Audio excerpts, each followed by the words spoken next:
everyone! Good morning! I'm back! This is Sam Brusas and welcome back to my YouTube channel. Oh my gosh! This is it guys. Pag-uusapan natin ngayon, sino nga ba ang mga napili natin dito sa introduction video ngayon dito sa Miss Universe Philippines. Yan ang pag-uusapan natin ngayon. But before anything else, hello Philippines and hello beautiful people, mabuhay! Kamusta kayong lahat? Sana lahat po kayo ay okay at safe ngayong araw na ito. At syempre sa lahat naman ng mga bago nating subscribers dyan, hello po sa inyo lahat. Maraming salamat guys sa pag-subscribe ninyo syempre dito sa channel ko. At syempre sa lahat naman ng makamamasam dyan na laging sumusuporta dito araw-araw, lagi-lagi. Maraming salamat guys sa inyong lahat. Syempre usapang introduction video tayo ngayon. Ano bang hinahanap nyo sa isang kandidata na nagpapakilala ng kanyang introduction video? Yung ako tatanungin mo ha, mas gusto ko lang yung simple lang, kahit nga nakatayo ka lang dyan, okay lang, na parang nagsasalita ka lang kung ano yung gusto mong sabihin na regarding sa'yo, na information na pwede mong ibigay sa tao, kung sino ka at ano ka, di ba? So, ako para sa akin, okay yun. Pero dito sa nakita natin sa introduction video, hindi kasi natin alam kung ano yung requirement ng organization. Ang hinihingi ba ng organization, gusto ba nila yung medyo, yung another side ng pagkatao nila, yung mga ganun ba? At medyo ba yung dapat na ipapasa nilang video ay medyo, yung alam mo yun, may pagkakalog or commercial, mga ganon. Kasi yun yung nakita natin. Kadalasan sa mga kandidata na nagpasa or nagbigay dito ng introduction video, very commercial yung dating. Parang gumagawa talaga sila ng commercial, in fairness. And then, yung iba, hindi naman related doon sa introduction, parang tourism video. Hindi naman talaga naiiwasan yun kasi siguro kinuha na doon sa tourism video nila. Parang yung pinakinggan ko, inisip ko, ano ba ang gusto niya sabihin, di ba? But yung iba, may impress ka kasi talagang, ganito pala, ganyan pala siya. So, yun yung naidudulot na introduction video sa atin na parang mas nakikilala natin ng malalim yung kandidata natin. Dahil nakikita natin yung another side nila na hindi lang pageant. Kumbaga, nasasabi nila kung ano yung gusto nila. Di ba? Na i-introduce nila ng maigi sa atin. Na yun yung ibig ko sabihin. And then, may mga impressive talaga na candidates, no? Madami. Pero yung iba, masasabi mo din na parang nako, kaya pala wala silang laban masyado. Kasi parang kulang, sabi nga ni No, kulang sa aura. Yung kandidata na iba, parang hindi sila napapansin kasi parang kulang sa materyales, kulang sa makinarya, yung mga ganon. And ang dami, pero kung iisipin mo, ilan lang talaga din ang naglalaban-laban no? By the way, so dito nagkaalaman ko sino talaga yung maganda, ano ba ang motibo, yung mga ganon. But, syempre, may mga introduction video ako na na-impress ako doon sa ipinakita nila. So, banggitin ko na lang yung lugar. Hindi ko na aanuhin kung bakit. Ang mga nagustuhan kong introduction video is unang-una na dito si Baguio. Gusto ko yung kay Baguio, very natural yung dating. Yung parang nakita ko na talagang nagpapakatotoo siya doon sa sinasabi niya. Tapos kalmado lang siya at maganda yung video na ginawa nila. Talagang maganda yung content pinag-aralan at nalaman mo kung ano ang hilig niya at kung ano siya sa maliit na oras, di ba? So, sa ilang minuto na ipinakita nila, mas nalaman mo na, okay, so mahilig pala siya sa ganito, madaldal pala siya. So, maraming nga nagsasabi sa akin na funny daw talaga ang personality ni Baguio at saka kalog masyado sa pageant, sa likod ng camera. So, yon. Pero, sabi ko nga, isa to sa mga katangian dapat ng isang kandidata, yung bubbly personality. Yon. Importante yan. And then, ayun, gusto ko rin yung kay, Basay Summer. Gusto ko siya. Na-impress ako doon sa ipinakita niya. Si Bohol, dito nalaman ko na introvert pala si Bohol. So, bigla ako napaisip, tama ba na manalo ang isang kandidata na introvert? So, hindi ba siya mahihirapan, di ba? So, yon. So, in fairness, maganda ang kanyang video na ipinakita dito at nagustuhan ko din. Gusto ko din yung Camarines Sur, na-impress din ako sa ipinakita nila. Gusto ko din yung kay Cebu. Kay Cebu, actually, very commercial yung dating eh. Pero, in fairness, mas nakilala mo siya ng todo. Kay Davao City, maganda din yung kay Davao City. Dipolog City, in fairness, maganda din. Kay Ifugao, maganda si Ifugao, no? Simple lang yung kanyang introduction video, pero alam mo, ang sarap pakinggan, ang sarap panoorin kasi interesting yung personality niya. Para siyang si Mikey Cuanco. Di ba? And then si Iligan, in fairness kay Iligan, gusto ko yung personality ni Iligan. Saka, hindi boring yung kanyang introduction video, in fairness.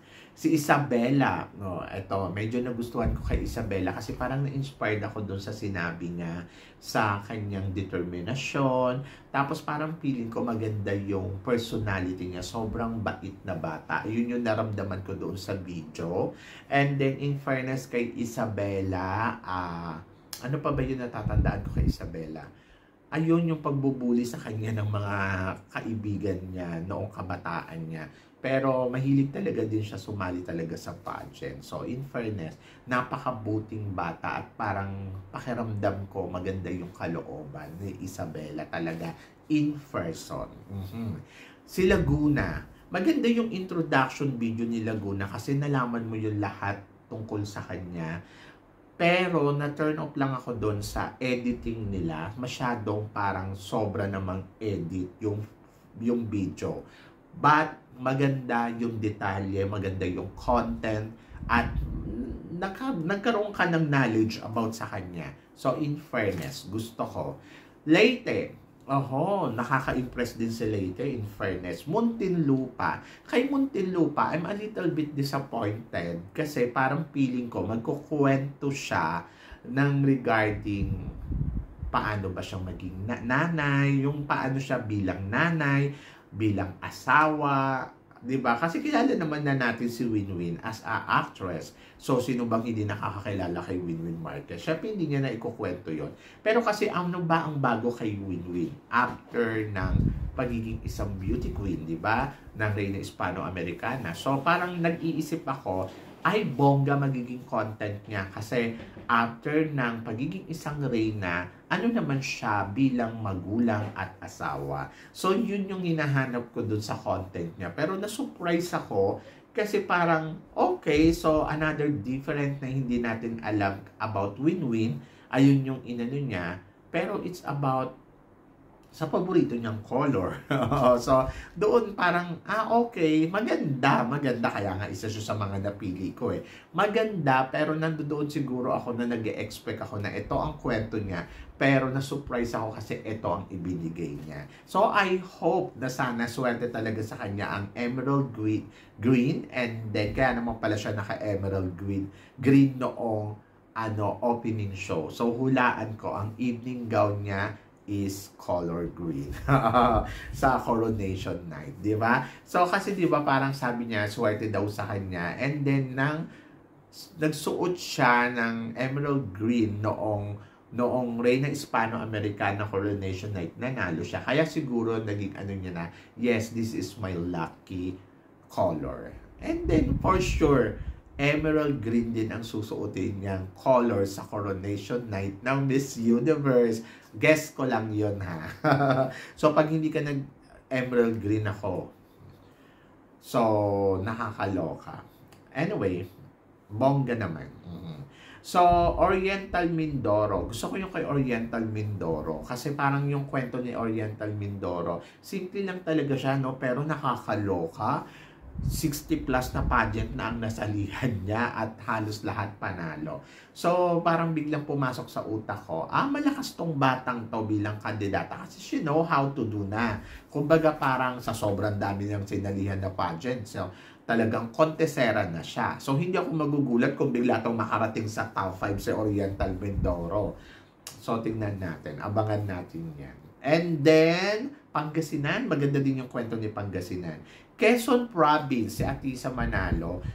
to be honest, medyo another side din ni Atisa Manalo ang pinakita niya dito. Siyempre, alam naman na natin si Atisa na talaga siya. So, ano pa ba yung hindi natin alam? Parang wala siyang boyfriend, no? So, yun. So, maganda yung ano niya kasi parang hindi ko alam na mahilig pala siya at kumanta at hindi ko alam na talagang yung mga favorite niya, yung mga pang-kanto boy na kanta, no? So, yun. So, nakakatuwa kung iisipin mo. Hindi siya natakot na ipakita yun sa atin. Bagamat, naging totoo siya na, oh, ganito ako, simpleng tao ako at kumakanta ako ng mga ganito. Kumbaga, may pagka-jologs pala talaga din si Atisa Manalo. Ganon. And then, next is Tugigaraw. Gusto ko yung kay Tugigaraw. In fairness, maganda din yung ipinakita ni Tugigaraw. Pero, mas nasurpresa ako kay Nueva Iskaya ba Isia? Oy, in fairness kay, kay Chanel Olive. So, gusto ko yung introduction video niya. In fairness, maganda ang ipinakita niya dito at very, kumbaga parang interesting kasi na-showcase niya lahat kung ano yung gusto niya sabihin regarding sa kanya. At nakita ko na she's funny person. So, gusto ko din yung kay kay Tarlac. Si Tarlac, ang napansin ko lang kay Tarlac, kasi 'di ba, she talk about kung ano yung pamumuhay niya doon sa Tarlac. So, nag-harvest siya ng itlog, ayun yung gawain nila. Pero parang ang dating sa akin, hindi convincing. Kasi ang ganda-ganda niya, ang ganda-ganda na suot niya. So, nagmukha siyang may-ari ng ng asyenda. Ganon. Na parang ito ang kabuhayan namin. At ako ang boss dito. Ganon. So, naloka ko. Parang anak siya ng may-ari ng itlogan ng manok. Ganon. So, at parang feeling ko hindi niya masyadong ginagawa yon. But, by the way, nakaka-impress kasi at least, di ba, hindi nila nakakalimutan i-promote ang ganitong mga gawain natin sa probinsya. And then, next is, gusto ko din yung kay Taguig. Yung kay Taguig, in fairness, very empowered yung nakita ko kay Taguig. Ang ganda ng ipinakita niya dito. Pagkatapos, gusto ko yung ending ng sinabi niya. My next target is Miss Universe. O, di ba? Miss Universe Philippines. Kumbaga, parang marami na akong naakyat na bundok at natapos ko na yun lahat. And then, ngayon naman, ang tina-target ko naman ay maging isang Miss Universe Philippines. Ayun yung inaakyat ko. And sana magtagumpay ka. Next is San Jose, Batangas. Yung kay San Jose, Batangas, maganda din. Sobrang impressive din. Gusto ko din yung kay San Jose, Batangas. And then, Sinuluan, Laguna. So, ayun nga. Sabi niya, hindi siya nakakapagsalita. Nagtataka yung mother niya kasi di ba parang hindi siya nakakapagsalita. Tapos, ngayon naman sobrang daldal niya na. Di ba? Hindi na siya mapigilan. Ang ayoko lang doon sa videos niya, medyo parang yung pagiging Islam niya. Oo, ayun. Medyo doon parang okay. So, hirap pala talaga siya mag-Tagalog. Pero, in fairness naman sa kanya, maganda yung content ng ginawa niya. And then, Sultan Kudarat. So, gusto ko si Sultan Kudarat. Nakakatuwa yung kanyang introduction video na hindi nakaka-board panoorin. So, yon, sila yung mga nagustuhan ko. Saka, in fairness, maganda pala talaga si Summer. Si Summer din, gusto ko din yung kay Summer. Maganda pala siya at impressive yung beauty niya, di ba? So, yon. So, hindi natin napapansin. Baka bigla kasi siya maging dark horse dito sa Miss Universe. Kasi talagang may beauty din si Summer. Saka si Leyte. Maganda din si Leyte, no? So, yon. So, sino ba yung top 10 ko? Ito na, nakakaloka. So, medyo nahihirapan ako. Pero, share ko na lang sa inyo kung sino yung napili ko, ha? So, para sa akin, gusto ko yung kay number 10 spot ko, gusto ko yung kay Nueva Ecija. Gusto ko, kasi parang dito nakita ko nakwento niya lahat yung sa asawa niya, so, yung tungkol sa asawa niya, yung tungkol sa kanya, ano ba yung bago sa kanya. Kaya, pasok siya sa akin for number 10 spot. And then, pasok din sa listahan ko, syempre, si San Jose, Batangas. Oo, gusto ko din yung kay San Jose, Batangas. In fairness, impressive. And then, gusto ko para sa number 8 spot ko, yung kay, gusto ko yung kay Samar. Kasi parang na-introduce niya yung sarili niya sa akin ng bonggang-bongga. Kaya, para sa akin, number 8 spot, Samar. And then, gusto ko rin yung kay, Quezon Province. Yes, gusto ko yung kay Quezon Province kasi parang, in fairness naman kay Quezon Province, naibigay niya yung another side ng kwento niya. And then, number 6 spot ko, para sa akin ay gusto ko yung kay Oriental Mindoro. Yes, si Oriental Mindoro, in fairness, very real yung ipinakita niya dito. At gusto ko yung kanyang mga eksena dito sa kanyang video, introduction video. And then, next is, gusto ko yung kay, sandali lang ha. Gusto ko yung kay Iligan City. Si Iligan City kasi parang natutuwa ako doon sa introduction video niya. And then, sobrang, buhay na buhay yung ipinapakita niya. And next is, gusto ko yung kay, si Quezon Province na banggit ko na, di ba? Gusto ko din yung kay Cebu City. Maganda. Commercial yung ipinakita niya, pero ang dami niyang nasabi doon sa mga introduction niya. At saka, sumunod ay, number 3 spot ko, si Taguig. Yes. Gusto ko yung kay Taguig. Very, inspiring. And then, kung titignan mo at kung iisipin mo, may goal siya. May goal siya sa ginagawa niya. And then, number 2 spot ko naman ay si Laguna.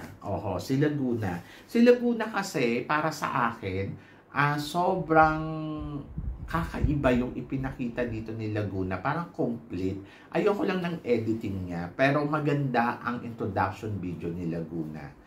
And number 1 spot ko, gusto ko si Baguio. Yes. Yung si Baguio kasi parang very real. Tapos naramdaman ko yung personality niya talaga. Na ayun yung totoo niyang personality. And very kalog at saka madaldal. Gusto ko. Tapos parang happy person siya.